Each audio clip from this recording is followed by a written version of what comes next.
அன்னதான பொறுப்பை ஏற்றுண்டா உனக்கு புண்ணியம் வரும். ஐயா அதை வேறு யாரோ ஏற்றுன்ட்டான். அதில் நீ என்ன இன்னும் கொஞ்சம் மிகைப்படுத்தி செய்ய முடியுமா பாரு.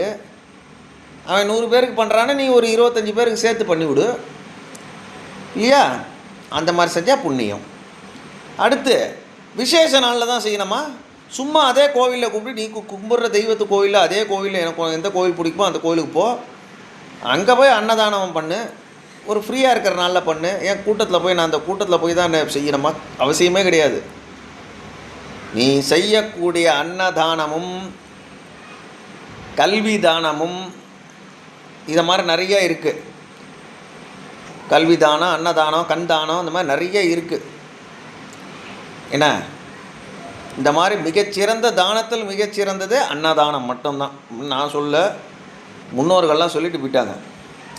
அந்த அன்னதானம் பண்ணுறவனுக்கு மட்டும்தான்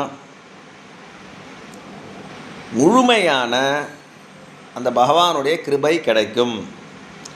எனக்கு தெரிஞ்ச ஒரு பையன் கோவிலில் சும்மா அப்படியே 40,000 நான் செலவு இந்த வாட்டி அப்படிம்பான். சேலத்துக்கிட்ட ஒரு கோவில், சின்ன பையன் தான் அவன்.